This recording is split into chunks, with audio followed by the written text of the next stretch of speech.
तेरी कृपा कैसे बढ़े। अच्छा आप तो सोचो कभी एक मिनट के लिए ऐसे सोचो। नमस्कार आपको दोस्तों, 24 घंटे आप सभी का मंदिर में हमारे भगवान लाइव बना स्ट्रीम के में मूर्ति स्वागत बना है। के खड़ा कर दिया।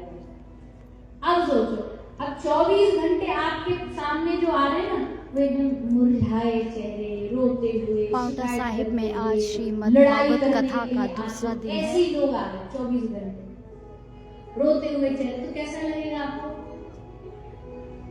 अरे भैया कोई तो एक आध आ रहा है जो हंसता हुआ है, कहे वाह कमाल कर दिया, क्या बढ़िया जीवन दिया मुझे, तेरा खूब खूब धन्यवाद, तेरा लाख लाख।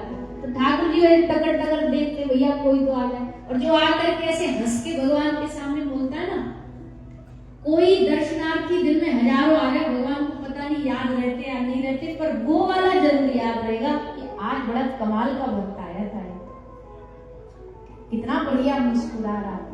ठाकुर जी को मुस्कुराते हुए चेहरे बड़े अच्छे लगते हैं।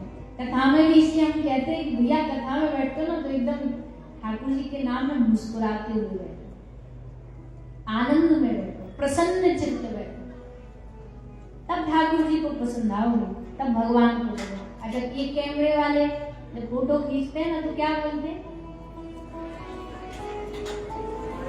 स्माइल प्लीज, थोड़ा मुस्कुराइए, क्यों? फोटो अच्छी आएगी। तो 2 सेकंड की मुस्कुराहट से अगर फोटो अच्छी आ सकती है तो सारे जीवन को मुस्कुराने से क्या जीवन अच्छा नहीं हो सकता? और वो मुस्कुराना भी किस लिए? संसार के लिए नहीं, ठाकुर जी के लिए, उनकी प्रसन्नता के लिए। वो देखता होगा अरे कितना बढ़िया जीवन दिया था मैंने इसको, जो देवताओं को भी नहीं मिला, फिर भी इसको उसकी कद्र नहीं। भैया असल बात तो यही है, भगवान ने जो जीवन दिया ना हमने उसकी कीमत नहीं समझी। एक महात्मा बुद्ध के पास एक आदमी आया, आकर के बोला महाराज जी हे बुद्ध प्रभु मुझे ये बताइए कि मनुष्य जीवन की कीमत क्या है। तो महात्मा बुद्ध ने उसको कहा कि तुझे तेरे प्रश्न का उत्तर दूंगा, उससे पहले मेरा एक काम कर। जी महाराज, मेरे पास एक पत्थर है, इस पत्थर को बाजार में इसका मोल लगा के, बेचना नहीं है, बस इसका मोल पूछ के, इसकी वैल्यू जांच के। तो पत्थर लेके गया, सबसे पहले सब्जी मंडी में सब्जी बेच रहा था एक आदमी, भैया इस पत्थर की क्या बदले में क्या दो? उसने कहा देख कर बोला 2 किलो आलू, 1 ग्राम धनिया और थोड़ा सा मिर्ची, इतना दे दो। ठीक है, आगे गया, आगे किसी कपड़े वाले की दुकान पे गया, भैया इसके बदले क्या दोगे? इसके बदले हम तुमको 5-10 मीटर कपड़ा दे देंगे। अच्छा, आगे गया, एक सुनार के पास गया, भैया इसके बदले क्या दोगे? बोले इसके बदले हम तुमको 20-25 ग्राम चांदी सोना दे देंगे। करता करता सबसे जांचता अंत में एक जोरी के पास गया, जोरी से कहा भैया इस पत्थर की कीमत में क्या दे दो? जोरी ने देखा और देख करके बोला अरे राम राम राम, मेरी सारी दुकान भी तू ले लेना तो भी इस पत्थर की कीमत नहीं चुका सकता, इतना कीमती पत्थर है, ला मुझे दे दे। बोले ना देना नहीं है, बस कीमत जाननी थी। और ले करके वापस आया, बुद्ध से कहा महाराज ये तो सबने अलग अलग इसकी कीमत बताई।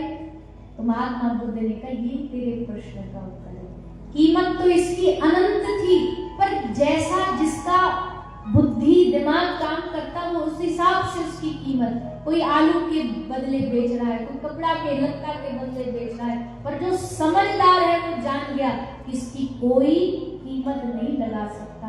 वैसे ही मनुष्य जीवन है, संसार में कई लोग हैं जिनके हाथ में मनुष्य जीवन आया, उनको उसकी कीमत आलू टमाटर बराबर समझ रखी, ऐसे ही जीवन व्यर्थ कर रहे, ऐसे ही बिता रहे, जी नहीं रहे। पूछो उनसे भैया कैसे वो टाइम पास कर रहे हैं? बस इतनी कीमती जीवन की मूल्य इतनी सस्ती लगा दी। और कई बुद्ध महापुरुष ऐसे जिनको पता है एक एक क्षण जो है इस जीवन का ठाकुर जी की कृपा से कीमत से हमें मिला। एक एक सेकंड दुनिया में कुछ भी खरीद लोगे, पर अभी पिछले सेकंड जो निकली ना, इस सेकंड को वापस खरीदा नहीं जा सकता, सारी दुनिया देख के भी नहीं खरीदा जा सकता।